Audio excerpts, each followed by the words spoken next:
জানো তো আজকে সকাল সকাল ঘুম থেকে উঠেই না সমস্ত কাজ সেরে স্নানটা সেরে নিয়েছি, কারণ স্নানটা সারা হয়ে গেলে বাকি সমস্ত কাজ যেন এগিয়ে থাকে।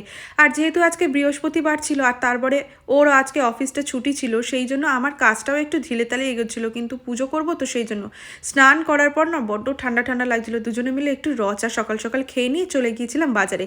বাজারে গিয়েছিলাম এই টাটকা ফুলগুলো কিনতে, যেহেতু বৃহস্পতিবার না, ওখানে ফুল, বেলপাতা, আমের স্বর, পান, কলা সব কিছুই লাগবে। আর ফুলগুলো দেখেছো কি অপূর্ব দেখতে। ফুল কিনে নিয়ে এসে বাড়িতে এসে আজকে পুজোটাও সেরে নিয়েছিলাম খুব তাড়াতাড়ি। আর বৃহস্পতিবারে পুজো করলে না মনটা যেন একটা অন্য রকমের শান্তি লাগে, কারণ পুরো ঠাকুরঘরটাই একদম গম গম করে। আর এই হচ্ছে আমার সাজানোর পরে ঠাকুরঘর। কেমন লাগছে আমাকে কমেন্ট করে জানিও কিন্তু। আমার তো ভীষণ ভালো লাগে, কারণ এত সুন্দর চারিদিকটা দেখতে লাগে না, আর মনটা একটা আলাদাই শান্তি লাগে। পুজো করা হয়ে যাওয়ার পর একদম হাতে গোনা পুরো রুটিন, তারপরেই আমি চলে গিয়েছিলাম রান্নাঘরে। দুটো আঁখ ছিল কোনো রকমভাবে কেটে, সমস্ত সবজি কেটে দুপুরে রান্নাটা বসিয়ে দিয়েছিলাম। আজকে ওই মাছের ঝোল করছিলাম। তারপরে খাওয়া দাওয়া করার পর বিকেলবেলা ভাবলাম ওই সন্ধ্যের দিকে একটু চা খেতে যাব। চা খেতে যাওয়া তো হলোই না, আমাদের ও বাড়িতে একটা নতুন সদস্য এসেছিলো, তার সঙ্গে দেখা করতে গিয়েছিলাম। সে